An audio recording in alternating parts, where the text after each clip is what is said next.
E vamos para Efésios, capítulo 5.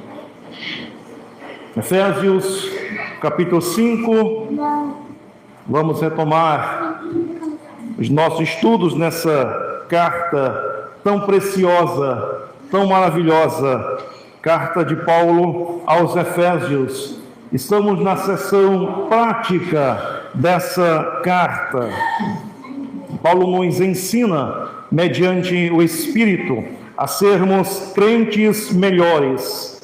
Jamais seremos uma igreja perfeita, jamais, mas podemos ser uma igreja melhor. Exatamente isso que Paulo fala a partir do capítulo 4.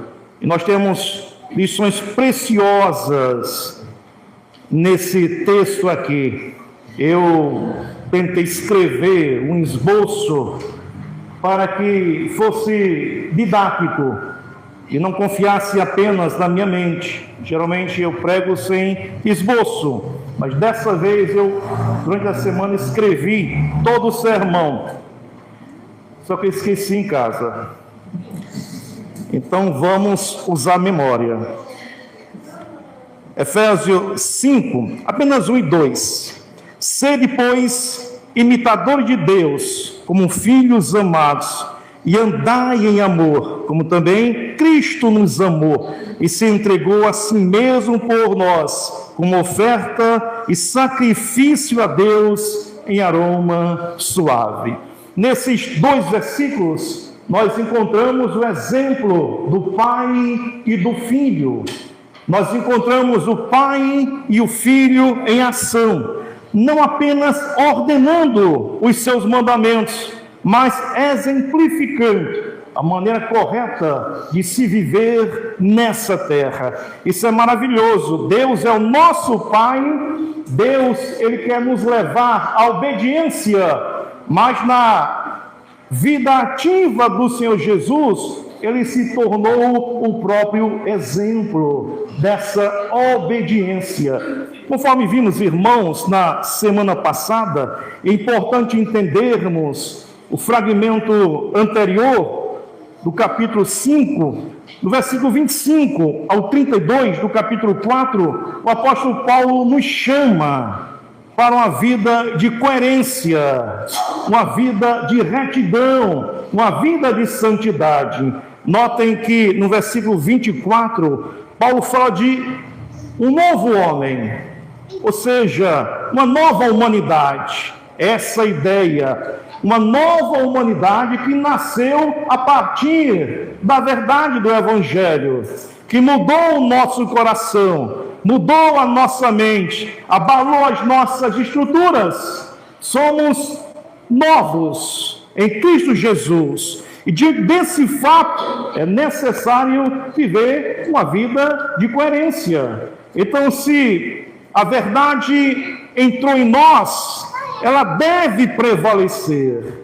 Isso é muito importante. A verdade do Evangelho deve prevalecer na nossa vida. E ela prevalece exatamente quando nós praticamos o bem. Ela prevalece quando nós trilhamos o caminho da obediência.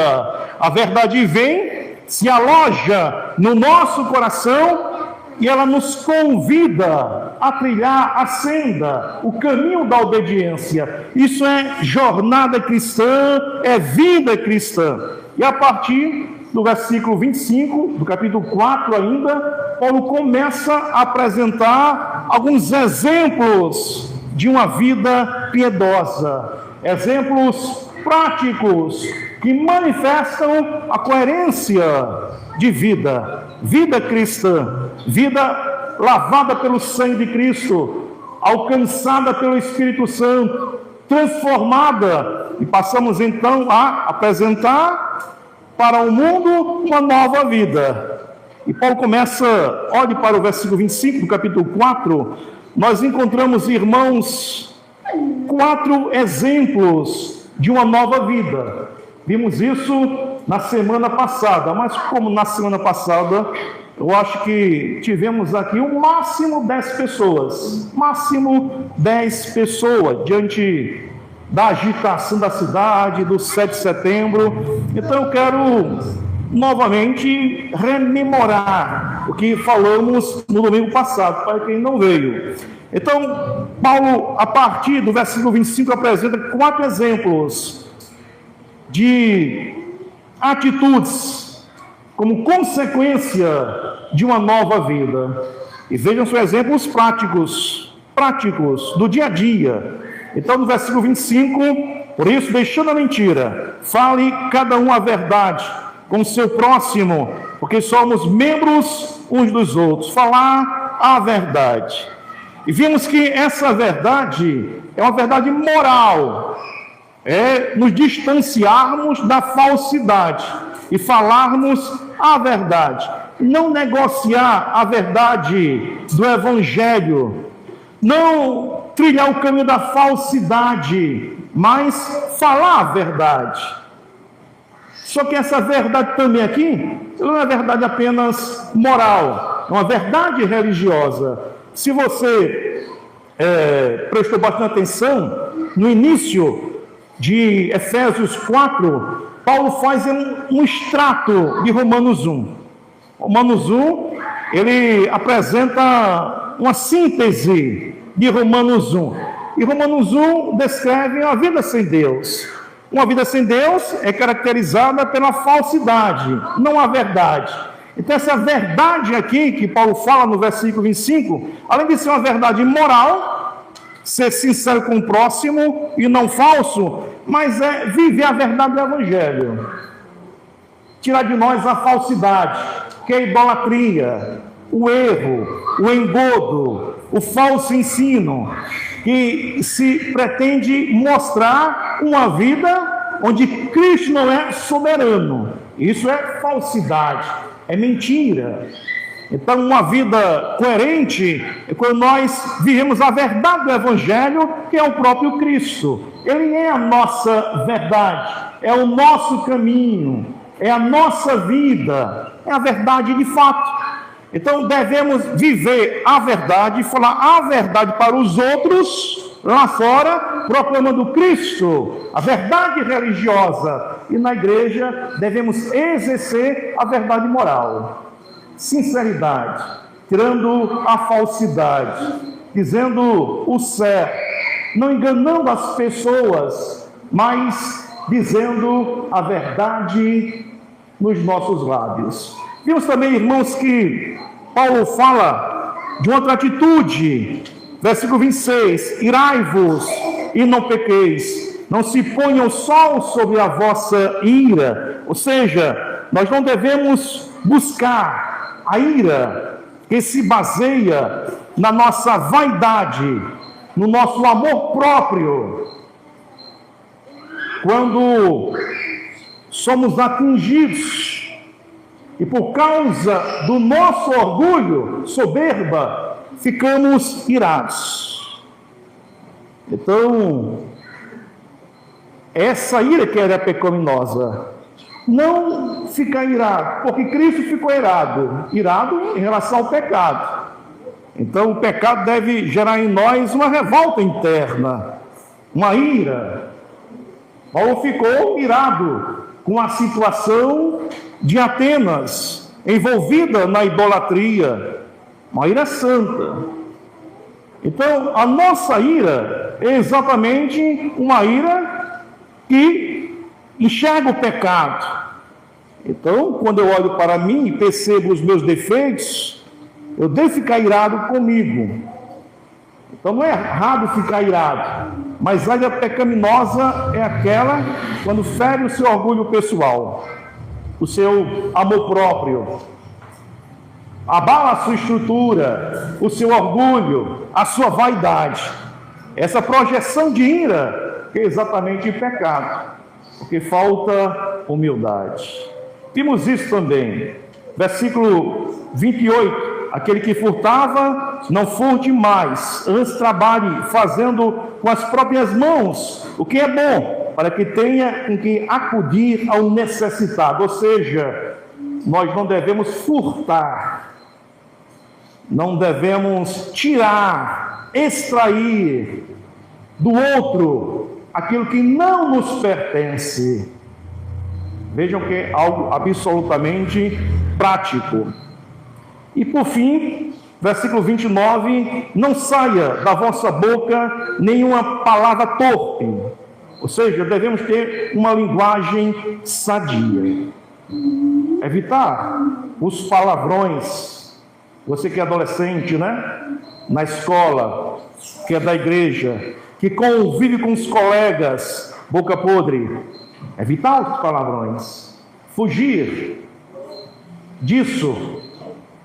Não é coerente com a nossa nova vida, com o nosso estilo. Nós estamos aqui nessa noite louvando a Deus, cantando louvores. Como podemos usar a nossa língua para promover um palavrão? Então, nenhuma palavra torpe deve estar nos nossos lábios. Vejam, portanto, irmãos, 4 coisas que Paulo apresenta aqui que nós devemos evitar. Temos uma nova vida, uma nova história, e esses pecados práticos nós devemos fugir deles. Agora, há 3 coisas em comum em relação a esses 4 pecados. Primeira coisa, tudo tem a ver com relacionamento pessoal. Notem que Paulo não está falando do nosso relacionamento com Deus, mas está falando do nosso relacionamento com o próximo. Não do nosso relacionamento com o mundo lá fora, mas com o mundo aqui dentro. O nosso relacionamento com o próximo que congrega conosco na mesma igreja. É a síntese dessa carta, é a ação dessa carta, a vivência da igreja. Então nós fomos criados para relacionamento. Isso é muito importante. E já estudamos aqui por várias vezes que Deus nos fez criaturas relacionais. Porque Deus se relaciona por toda a eternidade com o seu Filho e com o Espírito Santo. E quando Ele nos criou para termos esse relacionamento dentro da igreja. Isso é tão importante que os 10 mandamentos revelam as nossas atitudes para com Deus, os 4 primeiros, e os 6 últimos para com o próximo. Então, Paulo não está falando do seu relacionamento com Deus, mas do seu relacionamento com o próximo.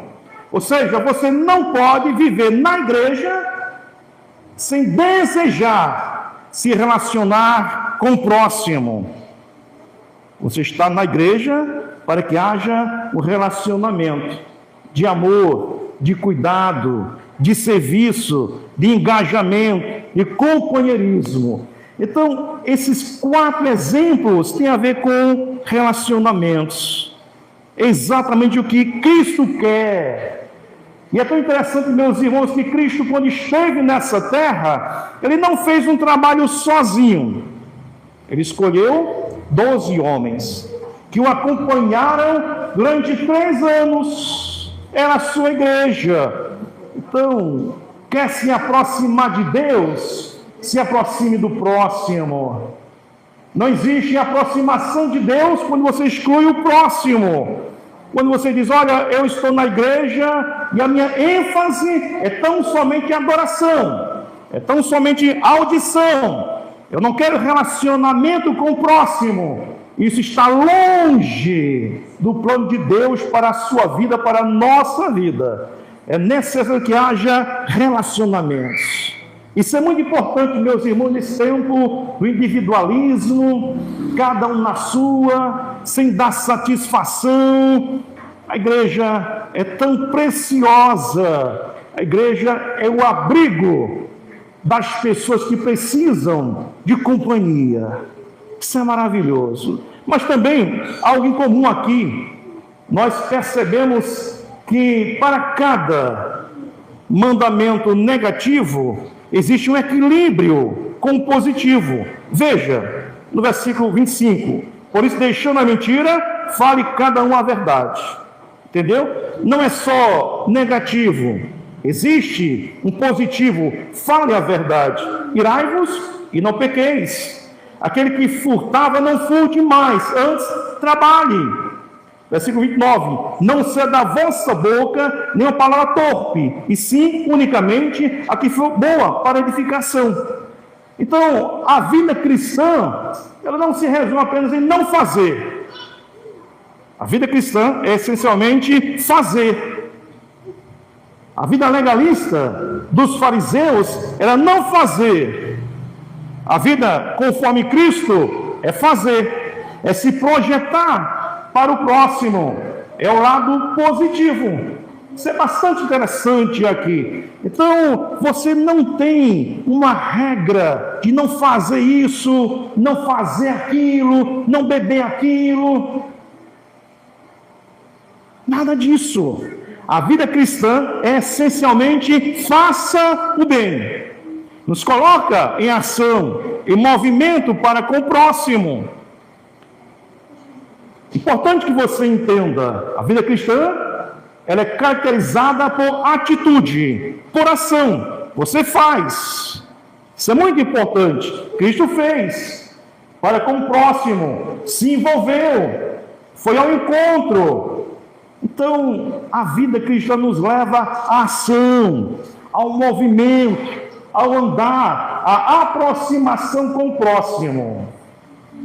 Quando você começa a desenvolver uma vida de não, você não se aproxima do próximo. Cria-se um distanciamento, uma separação, um hiato, e você começa a viver no pedestal, como os fariseus. Por isso que Paulo diz aqui que você deve fazer. Quando você faz, você se aproxima do próximo. É a nossa vida como igreja. Não afastamento, não apontamento dos erros, mas aproximação na esfera da ação, do movimento. E há também, irmãos, algo bastante interessante aqui, que Paulo apresenta, que há em comum nos 4 exemplos que eu dei. Nós temos aqui, do versículo 25 até o versículo 29, um equilíbrio perfeito entre teologia e prática. Teologia e prática. Teologia é importante, é fundamental, é essencial. Nós precisamos conhecer quem é Deus, quem somos, qual a razão da existência humana, para onde vamos, como conhecer Deus, como viver uma vida piedosa. Então, conhecimento é necessário, é fundamental. E a igreja presbiteriana é a igreja do livro. A igreja presbiteriana é a igreja do livro. Você pode ir para uma outra igreja sem a necessidade de levar a palavra. Não vai fazer falta. Igreja evangélica, mas a igreja presbiteriana reformada é a igreja do livro, do ensino. Mas não fica só nisso. Paulo diz que há um equilíbrio entre teologia e prática e ação. Não adianta bater no peito e afirmar: eu faço parte de uma igreja que tem a melhor compreensão teológica. Graças a Deus. Mas se isso não levar você a uma prática de vida, esse ensino não tem validade. E Paulo, aliás, Tiago diz que você pode se assemelhar à fé dos demônios, que crê em Jesus, mas não pratica o bem. Então, há um equilíbrio aqui entre a teologia e a prática de vida. Não basta apenas viver em amor na comunidade, é preciso conhecer, é preciso teologia. Então Paulo equilibra a teologia e a prática. Mas veja, irmãos, no texto de hoje, quando nós entramos no capítulo 5, nós já estamos no penúltimo capítulo, e eu pretendo, assim que terminar, voltar para Lucas, porque os evangelhos têm um fim. Cristo, o seu batismo de sangue, sua cruz, Então, a gente tem que caminhar para lá. Então, vamos voltar depois para Lucas, para termos a dimensão do Evangelho, Cristo e sua cruz. Mas vejam que no versículo 5, capítulo 5, melhor dizendo, nós encontramos o exemplo de Cristo. Sede, pois, imitador de Deus, como filhos amados, e andai em amor, como também Cristo nos amou, e se entregou a si mesmo por nós, como oferta e sacrifício a Deus em aroma suave. Notem, meus irmãos, que nós encontramos aqui, nesse texto, e no versículo 30, a Trindade. Pai, Filho e o Espírito Santo. Versículo 30. E não entristeçais o Espírito Santo. Versículo 1 do capítulo 5. Sede imitador de Deus. E no versículo 2 a ideia é: vivam Cristo. A Trindade Santa em ação, em movimento, dentro da igreja, dentro da comunidade. Você pode entristecer o Espírito Santo. E você entristece o Espírito Santo quando você deixa de viver uma vida piedosa, de obediência. Porque tudo se resume à obediência. Sabemos disso lá no Éden. Fomos criados para a obediência. Não fomos criados para a felicidade, a alegria. Fomos criados para a obediência. E na obediência nós temos alegria, satisfação, paz, comunhão com Deus, com o próximo, com a natureza. Então, quando nós fugimos da trilha da obediência, o Espírito Santo, a terceira pessoa da Trindade, se entristece. O Espírito Santo é uma pessoa. É claro que não tem corpo como Jesus, mas é uma pessoa que está com você. Com você. E o objetivo do Espírito Santo é que você tenha uma vida de coerência que imita os passos do Senhor Jesus. É a sua meta, o seu objetivo. Já vimos aqui, o Espírito Santo nos selou e afirmou: esses que foram escolhidos por Deus, salvos por Cristo, chegarão no céu. Carimbou. Mas quando a gente sai da rota, sai do caminho, ele se entristece. Se entristece porque Jesus Cristo não é glorificado em nós. Uma tristeza do Espírito Santo, que quer ver Jesus em você, os passos de Jesus em você. E quando você peca, existe aquela tristeza do Espírito. Mas é uma tristeza ativa, que leva você confissão, ao arrependimento. Agora vejam que no capítulo 5, no versículo 1, nós devemos ser imitadores de Deus. Em que sentido? No sentido do versículo 32 do capítulo 4. Não percam as conexões. Vejam o 32 do capítulo 4. Antes, sede uns para com os outros benignos, compassivos, perdoando-vos uns aos outros, como também Deus em Cristo vos perdoou. Sede, pois, imitador de Deus, como filhos amados. Aqui existe a prática do perdão. Nós devemos perdoar, porque Ele nos perdoou. Ele nos perdoou. Nós ferimos Deus, desprezamos o Senhor, buscamos os nossos deuses, mas mesmo assim, Ele foi gracioso e nos perdoou, nos alcançou com a sua boa mão. Então, da mesma maneira que fomos perdoados por Ele, nós devemos perdoar o próximo. Essa é a ideia, perdoar o próximo. Ele nos perdoou, e a função nossa agora é apresentar o nosso perdão por aquele que nos fere. Isso é muito importante quando você se despoja do seu orgulho, da sua vaidade, da sua presunção, da sua prepotência, e você se veste com humildade, está disposto a perdoar aquele que te feriu. É isso que nós devemos imitar em relação ao Pai. Veja quem é você. Eu não sei você, mas eu sou gente ruim. Gente ruim, não presta para nada. E Ele me perdoou. Me perdoou. Ele foi gracioso, me alcançou.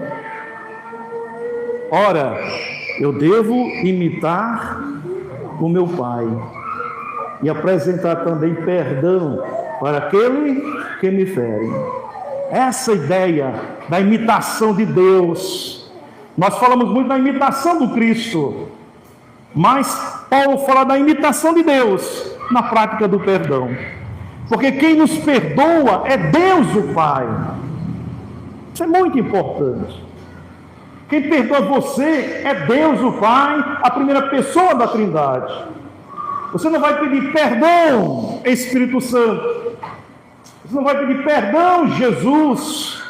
Perdão, Deus o Pai, o idealizador, o construtor.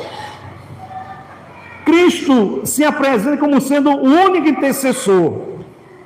Quando nós pecamos e buscamos Deus em oração, Cristo diz: eu o conheço, eu morri por ele. Por causa disso, Deus o Pai nos perdoa. Então, quem é objeto da nossa oração, na intercessão? Deus o Pai. Isso é muito importante. Nós devemos, irmãos, equilibrar a economia da Trindade, o relacionamento da Trindade, os passos da Trindade. E Deus é aquele que perdoa. Ele perdoa mediante o sangue de Cristo, que é o nosso intercessor. Então, da mesma forma, eu devo perdoar aquele que me fere, que me magoa, que puxa o tapete. Não se espera de nós uma outra atitude. Quando nós fazemos isso, nos assemelhamos ao Espírito do nosso Pai, que nos ama. Mas vejam também no versículo 2, quando nós temos viver Jesus, a vida de Jesus, e andar em amor, como também Cristo nos amou e se entregou a si mesmo por nós, como oferta e sacrifício a Deus em aroma suave. Então, em relação a Cristo, nós devemos viver a sua vida. Nós imitamos Deus na prática do perdão, mas vivemos Cristo na nossa vida, quando manifestamos as nossas ações baseadas no amor. Se você ama, você vive Cristo. Se você odeia, você rejeita Cristo. É isso que Paulo está dizendo aqui. A nossa nova vida é uma vida que se baseia no amor. No amor sacrificial, incondicional, que Cristo teve por nós. E já vimos, meus irmãos, que o amor é o sinete da perfeição, ou seja, o caminho da perfeição. Quanto mais nós amamos, mais nós nos assemelhamos ao Senhor Jesus. Você não vai ser semelhante a Jesus apenas quando você estuda teologia sistemática, as Escrituras. É importante. Mas na prática, você se assemelha a Jesus quando você ama o próximo. Aí você começa a trilhar os passos de Jesus nessa terra. Passos difíceis, porque exige abnegação, renúncia, dar outra face, caminhar mais uma milha, cruz. Quem foi que disse para você que ser crente é fácil? Quem foi que disse para você que Deus escolheu para você um caminho de facilidade, sem renúncia? Você está enganado, está no lugar errado. É a trilha do sacrifício que o texto aqui apresenta. Esse amor, que é uma ação, não é uma linguagem apenas, uma teoria, uma abstração. São fatos, atos, amor. E vejam, mais ainda, e andar em amor, como também Cristo nos amou. O que ele fez? Ele se entregou a si mesmo por nós, como oferta e sacrifício a Deus, em aroma suave. Ou seja, é uma entrega. Amor é uma entrega. É um ato voluntário. Não algo forçado, mas voluntário. Você se entrega para o próximo. Você faz o bem, independentemente da reação que a pessoa tem com você. Ele pode te ferir, te machucar, e você tem que amar. Por isso que é difícil ser crente. Caminho complicado, que vai travar com algo pessoal que nós herdamos do pecado lá no Éden, que se chama egoísmo, orgulho, vaidade, presunção. Paulo diz que nós devemos viver uma entrega para com o próximo. Mas essa entrega aqui, meus irmãos de Cristo, é também uma oferta e sacrifício a Deus. É uma oferta. Ou seja, é uma ação para o próximo, mas ao mesmo tempo é um ato de oferta ao Senhor.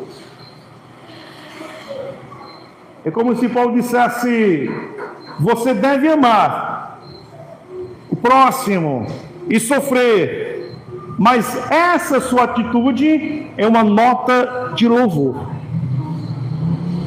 Nós achamos que cantar louvores é apenas quando nós abrimos os lábios e cantamos ao Senhor.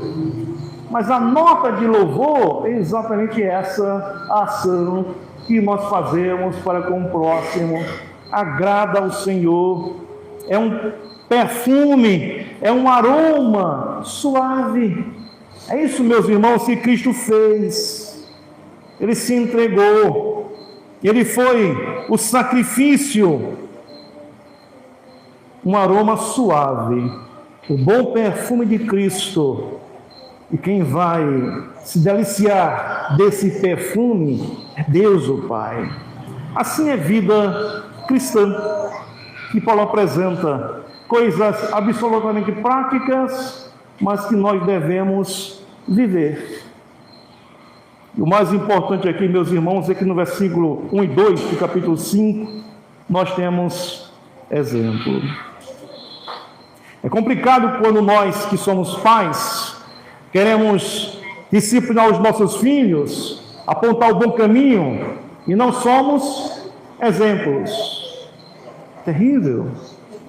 Isso vai causar uma dúvida, uma incongruência na cabeça dos nossos filhos. Mas Deus, o Pai, Ele se apresenta como sendo um exemplo de amor, de perdão, de graça e misericórdia. E Jesus Cristo também desceu lá dos céus, se envolveu nessa terra para promover redenção e salvar pessoas que não merecem. E quem recebe, quem colhe